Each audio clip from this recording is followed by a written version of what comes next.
You are listening to Leaders and Legends, a podcast featuring some of Indiana's most fascinating men and women whose impact has shaped our state, our communities, and us. Join us as we discuss their imprint on our history. Leaders and Legends is brought to you by Veteran Strategies Incorporated, your local veteran business enterprise specializing in public relations, media relations, public outreach, crisis communications, and digital photography. My name is Robert Bain, Principal of Veteran Strategies, former Deputy Chief of Staff to Mayor Greg Ballard, and Communications Director for the Indiana Republican Party. I'm honored to be your host for our discussion. Thank you for joining us today on Leaders and Legends podcast, presented by Veteran Strategies, a local veteran business enterprise, and sponsored by Girl Scouts of Central Indiana, Crown Plaza at Union Station, and McAllister Machinery, your friendly neighborhood Caterpillar dealer. We are here with Lieutenant Governor Suzanne Crouch. Very kind of you to allow us to come into your office today. Thank you. Oh, you're welcome. We are also joined by our co-host, Danielle Shockey, CEO of Girl Scouts of Central Indiana. Danielle, take it away. All right. Well, thanks for having us. We really appreciate this time with you today. And for our listeners who may not fully understand your path, where you came from, you grew up in Evansville, went to Purdue, tell us, and tell our listeners, I should say, kind of how you went from birth to the State House. Well, life's a journey. And when I graduated from Purdue University, I wanted to be involved in the private sector. But to back up even further, it's interesting that, to me, and amazing that I am the 52nd Lieutenant Governor of Indiana because I did not grow up in a political home. My parents always voted, but they didn't discuss politics growing up. And so I ended up being, though, raised with values and principles that I think ultimately led me to public service. You know, my parents raised me to take on big challenges, and my father, in fact, had such a tremendous influence on my ability to be able to take on big challenges. And so much of who I am today was shaped in those formative years. I remember a particular time, and I think you've heard this story before, when I was probably about 10 or 11, and I'd experienced a growth spurt. I was just 3 inches shorter than I am today, so I was about 5'8" in, the 4th and 5th grade, taller than all the kids in the school and most of the teachers. And as kids do at that age, they'd make fun of me and call me the Jolly Green Giant. And while that was funny to them, for a young girl struggling to fit in, it was a very painful time in my life. And I remember talking to my father, and he said, when kids are making fun of you, it's because they themselves are insecure. He suggested I turn the teasing into a joke I was in on. And so the next time they called me the Jolly Green Giant, I responded with a hearty ho, ho, ho, and the teasing stopped. But that lesson remained a lifetime, because my father taught me that when I could accept myself in spite of all my imperfections, then I could accept and respect the differences in other people. And I soon came to understand that it's those differences that make each of us so unique and adds to the beauty of the world. And I share that story from childhood to demonstrate how important families can be as we work to shape new leaders and young leaders. But communities and organizations like the Girl Scouts play an important role also. My family gave me the confidence to set big goals, but my community and being a Girl Scout when I was growing up, that gave me the experience and the education, to be able to determine who I was and what I wanted in life. And now my country gives me the freedom to choose my own path and to take that experience and that education and that confidence and apply it to my own unique future. And so I was raised that way, but when I graduated from Purdue University, I got involved in the private sector. I was a realtor, a small business owner, worked for a public television station, was a stockbroker. And while each of those professions were very meaningful and really provided me with a lot of experience, it wasn't something I was passionate about.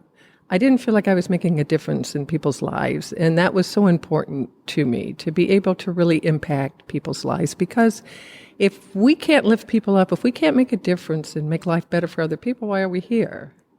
And so I decided to get involved in politics and ran for office down in Evansville in Vanderburgh County and ran for Vanderburgh County Auditor, and I lost.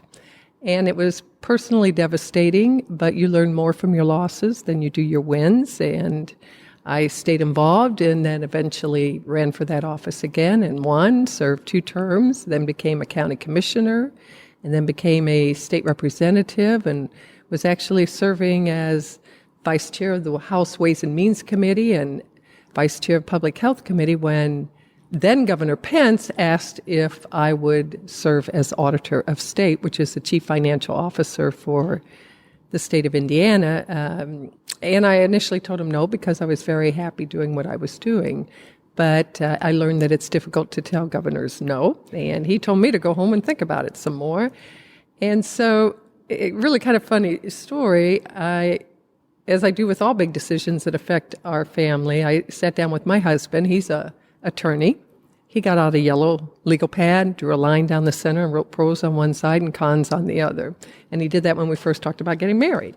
So he's very obviously deliberate in how he approaches challenges and problems. But decided to do that because I thought it was an opportunity to serve Hoosiers in a different capacity. Rather than serving them in one part of the state, I was able to serve Hoosiers throughout the state. And I believe that holding people's tax dollars accountable and being transparent with how we spend them is so terribly important because every dollar that comes to government has a name and a face attached to it. And so I was appointed in January 2014, elected in November 2014, serving in that capacity when then the domino effect took place in 2016 in Indiana. And then Governor Pence became then candidate Trump's running mate, and our Lieutenant Governor Eric Holcomb became the gubernatorial candidate, asked if I would run with him as Lieutenant Governor. And I saw it as an opportunity to really impact people even more. And so I said yes, and we had a 100-day campaign, and here we are today. Yeah, so life is a journey, and I always believe everything happens for a reason. So, I also believe life's a gift, and you can use it up and wear it out, or you can put it on a shelf and let it gather dust, and I'm going to use mine up and wear it out. Which will lead me to a future question about what's next, but you can think about that one because, like you said, it's a journey and there might be a place you want to go after here. So I'm just curious what that might be. In your answer you just gave, you basically covered the entire mission of the Girl Scout organization. I heard you say courage, I heard you say confidence, I heard you say make a difference. And so thank you for all that you've done. I think you're a role model to girls. We do our Girl Scout Day here at the State House. You're always generous with your time. And I even have some little girls now who, I hope you find this funny, whenever you're on TV, she tells her mom, there's my friend Suzanne. So yeah. you do make an absolute difference and a mark on the time you spend with our Girl Scouts. Well, it's interesting that you say that because I do believe that being involved. I was a Girl Scout throughout grade school and high school. And I think that experience really helped develop my leadership. It gave me exposure to things that I wouldn't have been able to experience had it not been for Girl Scouts. And I really credit the Girl Scouts with helping to develop me into the kind of person that I am today. So thank you for taking that organization and lifting up girls all over central Indiana. Thank you. So you, what was your major at Purdue? Political science. So that makes me wonder, because you did say you thought you'd go into the private sector. Is that a hint? I mean, did you choose poli-sci? What was the connection? I wanted to be a political science major because I wanted to go to law school. That was originally, when I went to college, that's what my goal was.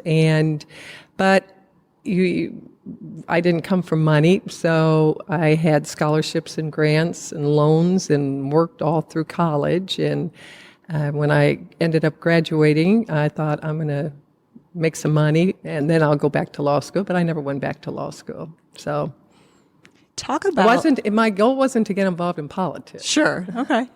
Talk about how the evolution, I would say, growing up, we all thought college was the path, maybe military was the path. But now students and young people have so many choices. And I think, in my opinion, having been an educator, our students have so many choices for career or college or military, and we're doing a better job.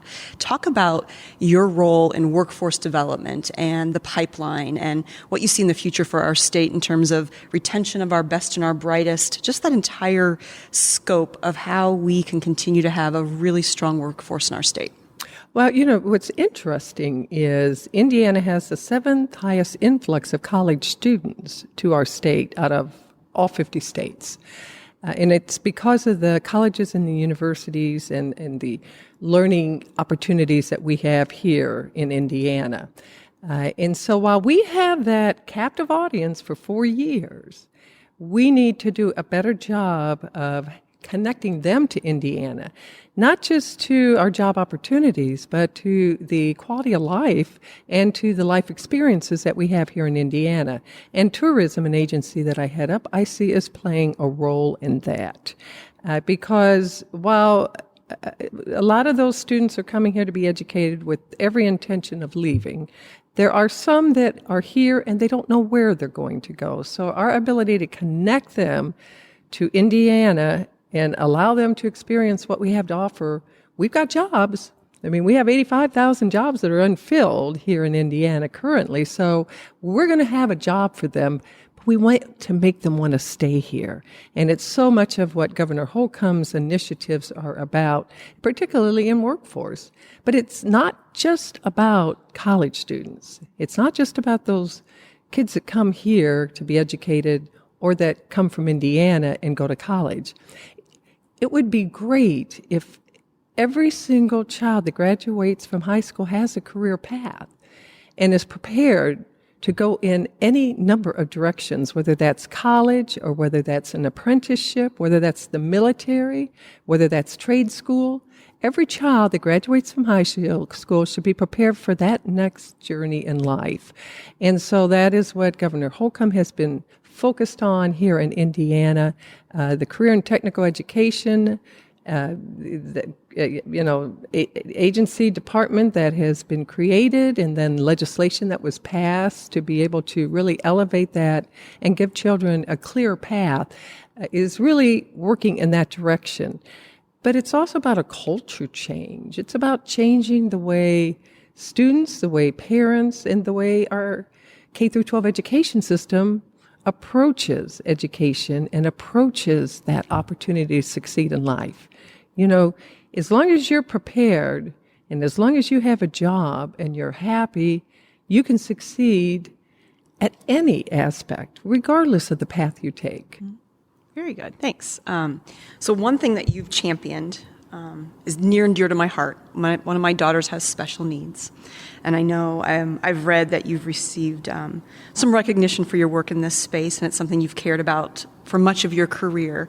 I'd like to know a little bit about how that evolved for you, and where do you see the greatest need? As again, being a mother, it's not just having a workplace in the future, it's having a social connectivity, it's having transportation options, it's having viable housing, and I think there's a lot of meaning our people in Indiana with disabilities can have, and they can contribute. What do you see being the greatest thing we do well in Indiana, as well as areas for we could continue to do better?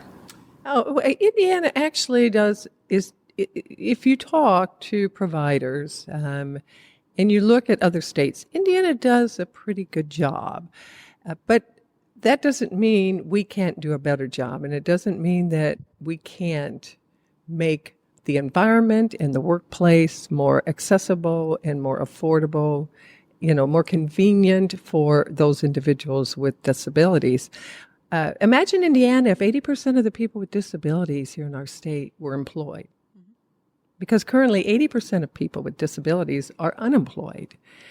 And so wouldn't it be wonderful if all those individuals who can add to our workforce and who can then, with a job, they can build the life they want to build and live the dreams that they want to dream, and wouldn't that be wonderful to have them as a viable part of our workforce? So I got involved with individuals with intellectual and developmental disabilities when I was a county commissioner down in Vanderburgh County, and I was appointed to serve on the Arc of Evansville board.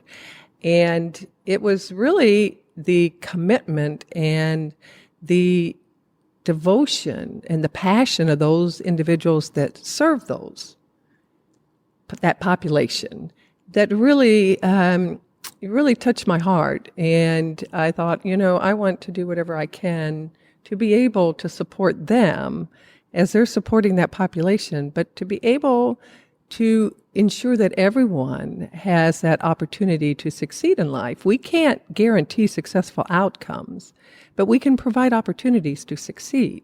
And that's what we have been trying to do through the Intellectual and Developmental Disability Task Force that the General Assembly created. And then past session, they extended the life of that task force through 2025. We have about 100,000 Hoosiers with an intellectual or developmental disability, and these are Hoosiers with cerebral palsy, Down syndrome, autism. And so being able to give them that opportunity in life to be successful is a passion of mine, because I always say our friends with disabilities are just friends with different abilities. They have the same dreams as every other Hoosier. They want to have friends and have a job and love and be loved and be successful in life. And so through this task force, we have made 34 recommendations to the General Assembly on steps that can be taken in housing. You touched upon all the major areas in housing and in jobs and in transportation, in quality of life and accessibility, how we can make life more accessible and more self-independent and give those individuals more options and more choices. And we continue to meet on a semi-annual basis to ensure that study that we did, those recommendations that we submitted to the General Assembly, aren't put on a shelf and collect dust. That we want to make sure that we hold the General Assembly and the task force accountable to make sure that these things happen. One of the recommendations has been housing, because it's very difficult for individuals with disabilities, particularly intellectual and developmental disabilities, to have that independence and to be able to live as self-sufficiently as possible. So one of the things that the Indiana Housing and Community Development Authority Board is doing, and that's a board that I oversee, is we are doing 2 projects, development projects, for a total of about $18 million, doing affordable housing for individuals with intellectual and developmental disabilities, utilizing smart technology. And it is something that really we will be doing at a level that hasn't been done throughout the country. And we want to serve as a model to the rest of the nation on how you can utilize the technology that is there today to give these individuals more independence and allow them to be more self-sufficient in life. Because you're right, that's all they want. They want to contribute and be loved and give love and all those things you just said. So that's really good to hear. I think I'm particularly proud of some things in our state. I'm sure you've visited the Erskine Green Training Institute in Muncie. Mm-hmm. For those listeners who may not know, it's a full working hotel and restaurant industry training facility. Because you mentioned the 80% of our disabilitied adults or adults with special abilities who don't have jobs. And I think that's part of the challenge, right? How do you get them trained to work? And this facility was built to do just that while they live, train. So I hope that continues to be another model elsewhere. I actually heard there might be a hint somewhere down in the Evansville area. That's what I know, and that Erskine Green Institute is put on and run by ARC of Indiana, and they have approached Toyota down in Princeton, Indiana, down in southwest Indiana, about having a similar type program. And so I know that is being worked on and developed, and we're very hopeful that will also give our Hoosiers in another part of the state the same opportunities. Yeah, it's definitely some things to be proud of. I mean, so many, but those are just some that particularly touch this disability space. And when we did this, when the Disability Task Force met and kind of assessed all of our services in 2017, or 2018, and looked at where we are and where we've been and recommendations on where we need to go. That was the first time in 20 years that kind of an assessment had been done. And someone pointed out to me, it's a lot harder to go from good to great than it is to go from bad to good. And so Indiana's good. We're trying to be great. And, it just becomes more challenging, but we certainly are up for the challenge. Absolutely. Good to hear. So let's switch gears a little bit, maybe something, I don't know, a little lighter. State Fair. I know you just came from there today, and we're in the... Well, I don't think everybody that goes State Fair is going to come back lighter. I agree. I had some food on a stick the other day myself. But by the time this airs, the State Fair will have ended, and you'll have probably spent a number of hours as well as steps there. Tell us a little bit about why your presence, what the State Fair means to our state, why we continue to invest and, upgrade our facilities at the State Fair, most recently the Swine Barn, getting a new name and a new face. Those are all exciting things. So what does the State Fair mean to Indiana and to you and to Hoosiers? Well, as Lieutenant Governor, I have probably more duties and responsibilities than most lieutenant governors throughout the country. In most instances, in most states, the lieutenant governor serves if the governor is incapacitated, which is the case in Indiana. But in Indiana, I have so many statutory and constitutional duties. Constitutionally, I'm president of the Senate. Statutorily, I'm Secretary of Agriculture and Rural Development. I also head up tourism. I head up our Indiana Housing Community Development Authority, and I head up the Indiana Office of Community and Rural Affairs. In addition to that, a number of initiatives on behalf of the governor. But that shouldn't surprise us in Indiana because we're so fiscally conservative. If we're going to give you a job and pay you money, we're going to tell you what to do, right? We aren't just going to say, do what you want. And so as Secretary of Agriculture and Rural Development, this is probably the 17 most favorite days of the year for me because the State Fair is going on and it represents all that is good about Indiana. When I am out at the State Fair and I get to interact with people in agriculture, they represent the values that make us Hoosiers, our pioneering spirit that's in our DNA. I mean, we're always looking to tomorrow for that brighter horizon. And so, that is what agriculture, that is what farmers are about. They're about feeding people. They're about taking care of people. They're about leaving the land better than what they found it. And so to me, agriculture and the State Fair is the best that Indiana has to offer. I mean, it's a celebration of who we are as Hoosiers. Heartland of the heroes. I mean, we are honoring so many Hoosier heroes that, make Indiana what Indiana is, whether it's our first responders, whether it's our farmers, whether it's our firemen, our policemen, Hoosiers, it's interesting because I say we were humble Hoosiers. We put our nose to the grindstone, we work hard, we do what's right, and then we go on and do the next job. And we don't ever pat ourselves on the back. We never toot our horn. And we have such an incredible story to tell, but we just aren't very intentional about telling it. The State Fair does a great job about telling how important agriculture is here in Indiana. It contributes $31 billion to our state's economy. We have 57,000 farming families. 83% of Indiana is either agriculture, farms, woodland, or forest. I mean, we are a state that really understands that we come from the land. It is the heartland. The best of it at the State Fair, all of it. That's right. And sometimes they deep fry it. Yes, that's right too. I just came from the dairy barn. Worked at the dairy barn today, and Did you get to do that part where they came to your window and then their order was for free? The celebrity scooper. Yeah. Yes. I've been in that role, and what a great treat that is to say to the person, I don't know if you gentlemen have experienced this, but you need to watch for around the window. It'll say guest scooper. And if you order from that window, at the end, that person will tell you that your order is free. And since this is airing after the State Fair, I hope I'm not giving away a secret. No, but we also ask for donations to the Great American Dairy Project to be able to provide milk to our food pantries. Yeah. No, it's a great opportunity and a great cause. So what is your favorite State Fair food? Oh, gosh, I don't know. I like cheese. So anything cheese or dairy, I love. But then to the pork producers, I love the pork, and I love the beef, and I love the corn, and I love the soy. I love it all. Good thing you walk and not golf cart.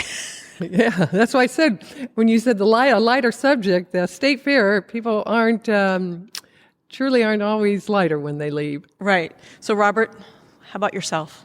Let you have some questions here today. No, what's your On favorite your show, food? on I your want to know podcast. what your favorite food is at the state fair.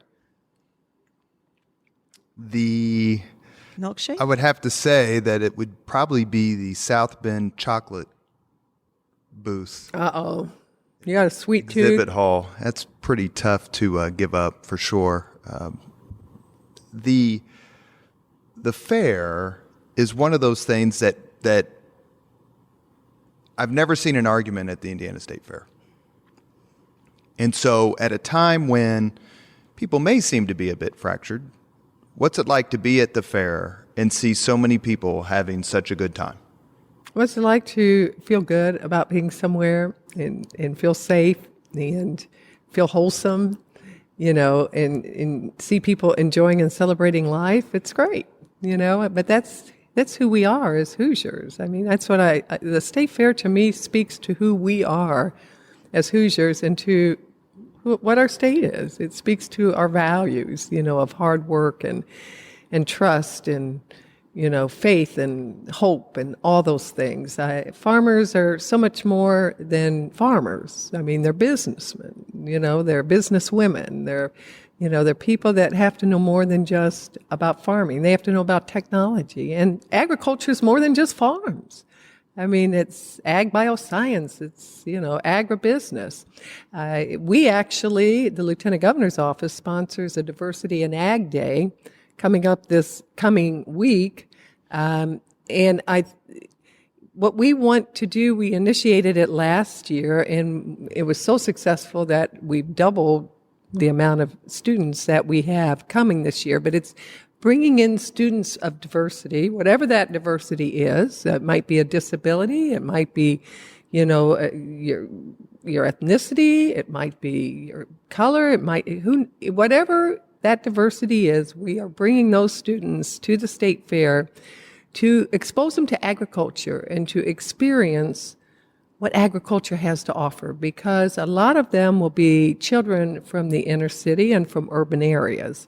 And so when they hear agriculture, they think farms and they think farming, and they don't understand necessarily that it's so much more than that they can be into technology and computers and drones and, science and medicine, and they can have a part in agriculture in any of those disciplines. And so we allow them to enjoy the food and enjoy the experience, but also to expose them to all that agriculture has to offer. One of my clients is Indianapolis Public Schools, and they have a very vigorous and growing urban farm program within their Really? schools. I'm happy to make that connection I would love it. for you. They do a terrific job. Let me thank my sponsors real quick: Girl Scouts of Central Indiana, the Crown Plaza at Union Station, and, of course, McAllister Machinery, your friendly neighborhood Caterpillar dealer. You are part of an exclusive club. There are 4 of you: Kathy Davis, Becky Skillman, Sue Elsperman, and yourself. We asked this question of President of Ivy Tech, former Lieutenant Governor Sue Elsperman, when she came on. Do you feel a kinship with them? Do you stay in touch with them? Do you talk from time to time? I mean, it's hopefully going to be an burgeoning club without a ceiling, but it's something special that only 4 of you have experienced. And what's that like? Yes, absolutely. I stay in touch with all of them. See them from time to time, call them for advice or for questions regarding, experiences or subjects or topics that maybe I don't have the history on. And so being a woman and being able to share the same kind of life experiences as Lieutenant Governor is very valuable and very helpful. I'm glad I wasn't the first one. So I have the benefit of the experience of 3 other wonderful lieutenant governors. And so it's important. But it's important that women support women and that women raise other women up. And I think that that is what each of these lieutenant governors have done. And I think that just benefits our state as a whole. Did you know former Lieutenant Governor Ellspermann before public office? You both went to Purdue. You both served, I shouldn't have said public office, Lieutenant Governor's office. You both served in the General Assembly. Have you known her very long, or is it more recent? Do you know, I met Sue Ellspermann when I was a state rep and she was teaching or a professor at University of Southern Indiana. But so shortly before she ran, maybe a couple of years before she ran for office. But I didn't know her as a child growing up. But there was interesting kind of parallel track there for a while, both in school and chosen profession. And I was her mentor when she was in the House of Representatives. Really? Mm-hmm. But you I did didn't good. mentor Well, you her. did a really good job. After 1 year, she went on to become lieutenant governor. So, can you mentor me? Did you mentioned something earlier, and that was the 100-day campaign, and it was a bit of a whirlwind experience in the late summer and fall of 2016. As someone who had run for office many times, and of course your running mate was Eric Holcomb, who is probably the most well-traveled person around Indiana ever. He's been to multiple counties so many times. I actually joked to him and Pete Seat that they ought to have a dining guide for the state of Indiana because they've eaten everywhere multiple times. Pete subsequently said, "We've discussed that idea already," which makes sense. What was that 100-day campaign like? Because simply there is no precedent for it in modern Indiana history. do you know, it was great, actually. I mean, what was so fun about it was you didn't have time to overthink anything. You didn't have time to think about anything. I remember seeing the proof of our first campaign flyer that was going to go out, and I didn't like my picture. Well, guess what? It didn't matter because there was no time to do a do-over. And so you just came to accept that you just did. I mean, you just did. And it was kind of nice to not overthink everything and not, have the time to agonize over every decision. You just had to go with it and, hope that everything turned out favorably.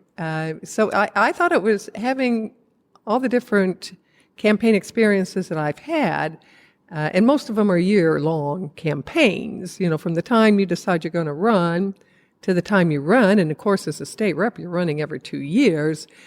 It was, for me, it was refreshing to be able to just not have to overthink, just go do. Did the truncated timeline give you pause? Like, I got a pretty good gig here at the state auditor's office. No. I'm such a believer things happen for a reason. What's meant to be is meant to be.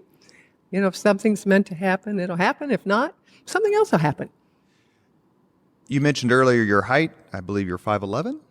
Yeah, well, maybe I've shrunk a little. But Is the fact that your running mate is 6'7", did that play a part in your decision? Like, I'm not going to tower over this guy? I've always thought I was as tall as my husband, and he's 6'6". So I guess I'm just like our little Yorkie was. They're little, but they think they're big. So, but.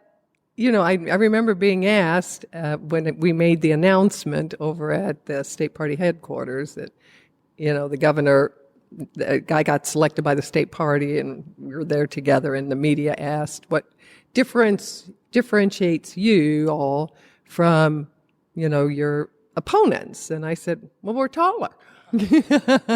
And I think someone told me we were the tallest candidates, gubernatorial lieutenant governor candidates, that election cycle. So I don't know.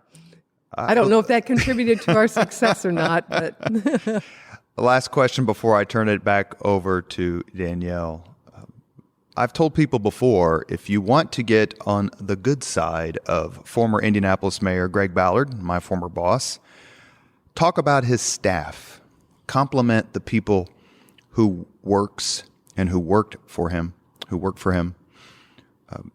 You are known, quite frankly, for having a terrific staff. I'm partial to Erin Sheridan because I've known her for so long, and I know how amazing and how loyal she is. But Jody Golden, I think Danielle Chrysler is gone for a while. She's serving our country, yes, Right. abroad. And even the young, energetic, and very bright John Rader, who's about 20 feet behind me.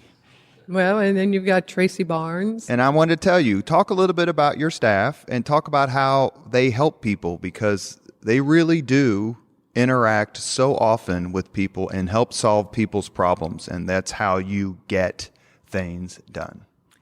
You know, to me, it's so important. And when I look to bring people on our staff, to me, they have to have a public servant's heart. You really have to want to help people, and you have to understand that your role is to help people.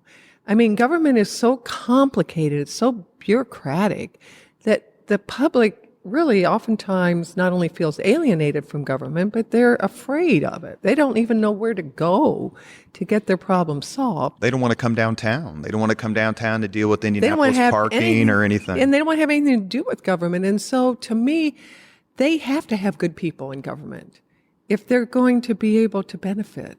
You know, if they're going to get their problem solved, they have to have good people in government. So I always look for people with a true public servant's heart, you know, someone who understands that we're here to help people. And I've been blessed that the people that, whether it's Tracy Barnes, my chief of staff, or Aaron Sheridan, my deputy chief of staff, or Jake Sipe, who heads up housing, or Misty Weisensteiner, who heads up tourism, or Jody Golden, who heads up our, you know, Okra, regardless of Bruce Kettler, who heads up ISDA, Indiana State Department of Agriculture, they all have true public servant hearts. And they really want to help people make a difference. And so that to me is and John Rader too, of course. You know, he's been with me from the beginning. So, and when you have parents like John Rader, you're going to be a servant of some kind. Yeah, you certainly are. You certainly are. So that is extremely important because we're here to help people. We're here to take care of people. We're here to help them figure out how they can get answers to the problems that they have. Danielle, we've got a few minutes before the 5 questions. Go ahead. Okay. So you've mentioned quite a few initiatives, programs, maybe agencies, things you're proud of. Are there some things that are going on right now that you're also particularly proud of that we didn't touch upon? I know maybe something in the veterans or housing or broadband. Is there any one of those you want to touch on? Because there's some pretty exciting changes. Well, yeah. I mean, one of the things that Governor Holcomb and I have been very, very much interested in seeing as a priority is our broadband initiative. It was part of our legislative administrative policy last year, and it is why the governor has committed $100 million to expand broadband to our unserved areas, because Purdue University last fall came out with a study that said there were almost 500,000 Hoosiers that are in internet darkness. If they were all connected, it would result in an additional $1 billion to our state's economy every year. So with this investment, we want to ensure that Hoosiers in rural areas have equal access to technology in order to create growth and to have quality of life. And so the first round of grants that are going to be awarded will be actually announced tomorrow, day after this podcast, but it's a first step, in being sure that we can connect those Hoosiers and we can keep those kids on the farm and we can allow those small communities who make up so much of Indiana be able to have growth and provide opportunities, not to the people who are living there, but to the young people they want to attract there. So that is an extremely important initiative that I head up. I also head up our Next Level Veterans Initiative. There are 200,000 men and women who leave the military every year, and half of them will face a period of unemployment. So we are working through that initiative to attract them to Indiana, match them up with employers so that they can call Indiana home and we can welcome them into our workforce. But in addition to that, I also, and I believe you're going to be helping and serving on the Women's Centennial Suffrage Commission. Very excited. Which we will have a meeting later this month, and we are going to celebrate women's right to vote next year in the year 2020 through that commission. And we're going to celebrate the many women and the men who gave us the right to vote, because we can't ever forget that it was men in male-controlled legislatures all over the country that voted, and men in Congress who voted to give women the right to vote.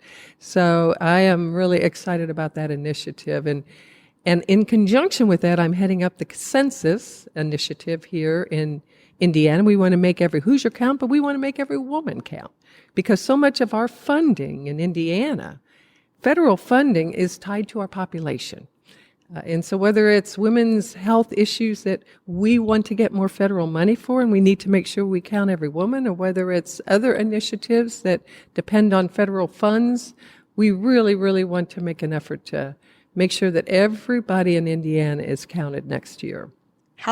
So assuming we have thousands and thousands and thousands of podcast listeners, tell them how they can make sure that they do their due diligence with the census. What does that look like? Well, it's going to look, we're going to announce what it's going to look like pretty soon, because we've got a first meeting on that coming up also this month. So very good. So you touched upon, just for a moment, kind of two things. One, the centennial and the women's right, but also the men that it took to actually get us to that place.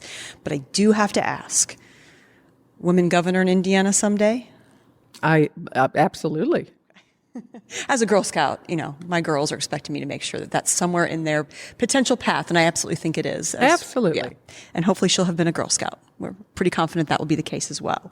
So talk to me just a little bit about what goals do you have for the future? Either in this office, next opportunities for yourself, for Hoosiers.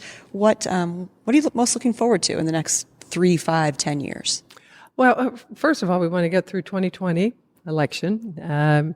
I very much am honored to be a partner with Governor Holcomb. He's just a tremendous leader, and just the kind of individual that's really taking Indiana to the next level. And I think he is the right governor for the right time.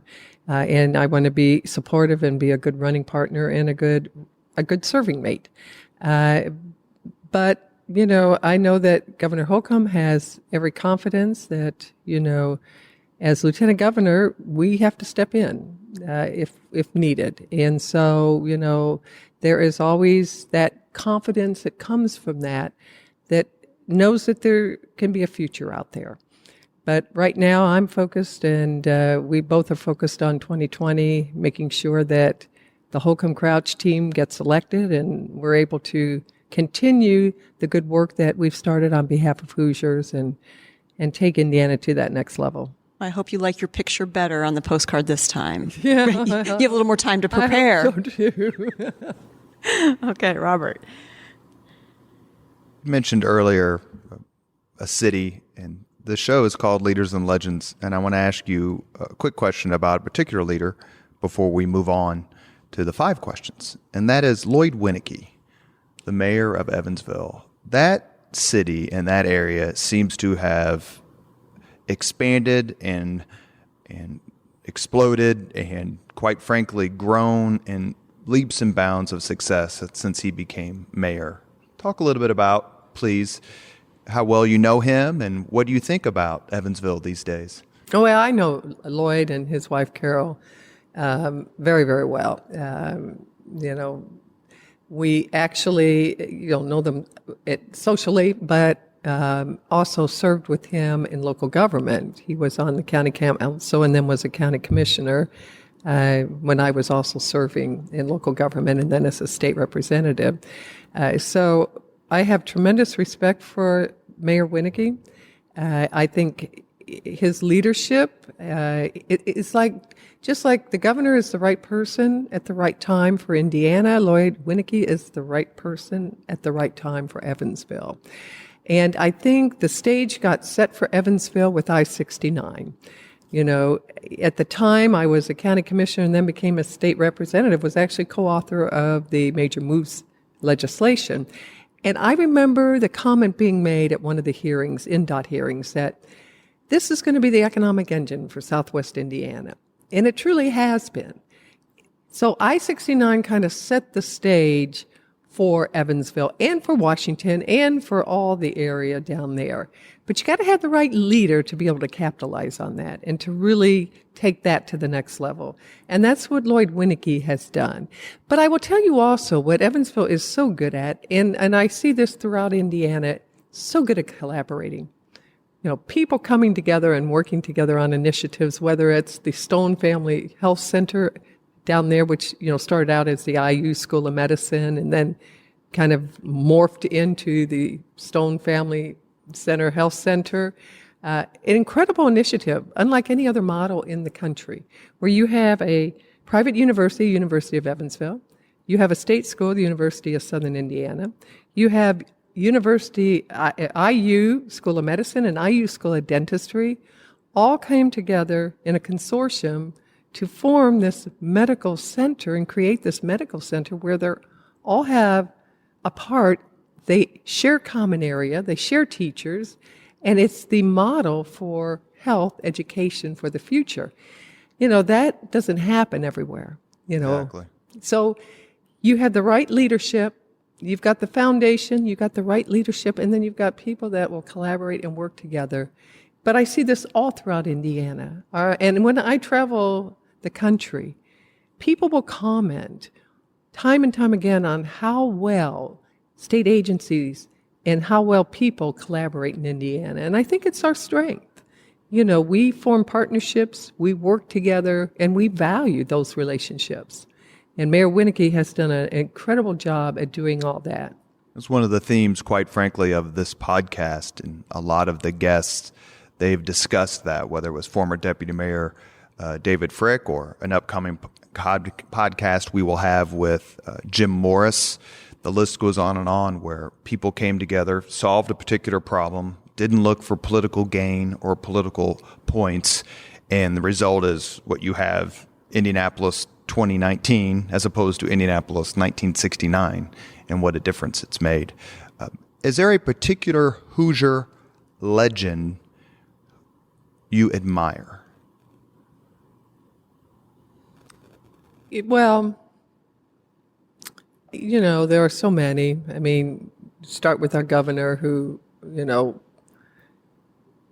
had never won an office and became governor and ran an incredible campaign and became governor, and now has turned into just a incredible leader.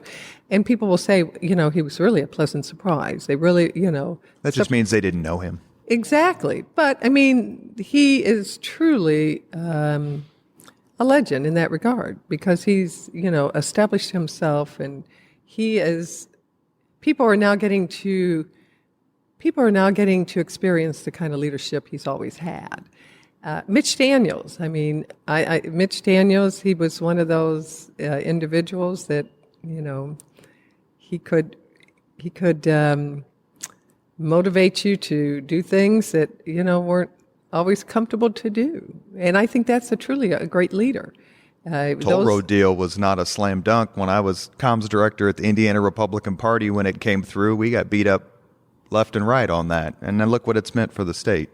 That's absolutely right. So leadership's not about making easy decisions. Leadership's about getting people to make those tough decisions that are the right things to do for the future. And I remember Mitch Daniels when I was in the General Assembly and we took all these votes that were so painful. But he said, we've got to do this because when this country comes out of a recession, Indiana will be poised to lead the pack. And that's exactly what has happened. It's because of all those tough votes we took and all the cuts that we made and the downsizing of government that, Indiana was able to weather the recession and come out much stronger than other states. And so certainly fiscally, for sure. And while we've got balanced budgets and we've cut tax increases 15 times in the past 15 years, and we have a surplus which guarantees our AAA credit rating, which saves Hoosiers taxpayers money, other states are struggling. So, there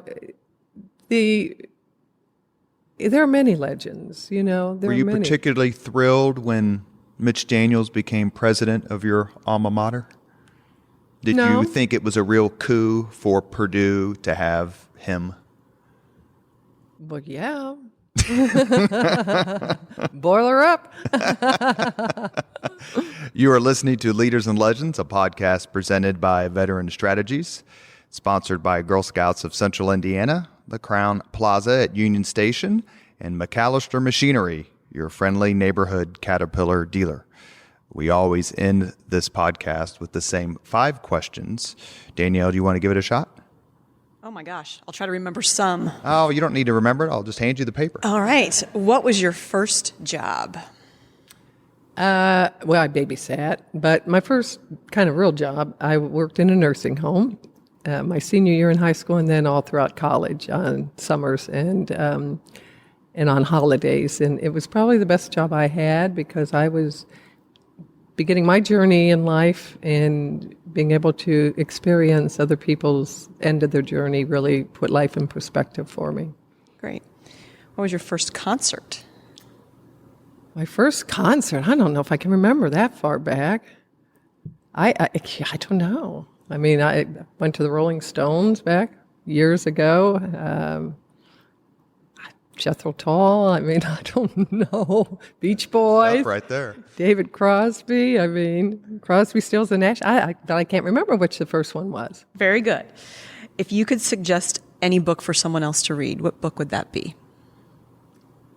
Any book for someone else to read. Do you know, I'm reading the Harry Potter books for the first time, and I'm really enjoying them. There's a lot of life lessons in there that I never did read them because I just thought it was just kind of fantasy. But my daughter is a big Harry Potter fan, so she has talked me into reading them, and I'm on my 3rd book, and I'm really enjoying them. Very good. There's a recent book just published by a Girl Scout who is in middle school. I'm going to send you a copy. Oh, wonderful. It's actually her story. It's called Raise Your Hand, and it's teaching other girls to raise their hand even when it's not comfortable. And so figuratively, raise your hand, but also literally, don't be afraid to raise your hand. You're going to give the wrong answer sometimes, but to your point earlier, sometimes those are the best mistakes. You learn through them. So I'd love to get you a copy, and you can recommend that in the future. Absolutely. Last question. Oh, no, I'm sorry. There's 2. If you could witness any event in history, be there in person as it happened, what event would you choose? Do you know, I think right now, at this point in time in my life, it would probably be the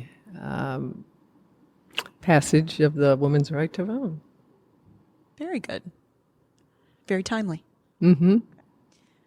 If you could have dinner with anyone living today, 2 hours off the record just to chat, whom would you choose? Pope Francis. Okay, very good. First time I've ever been a Pope Francis answer? We're a Catholic show, you know. You are? Well, I'm Catholic, so it makes us a Catholic show.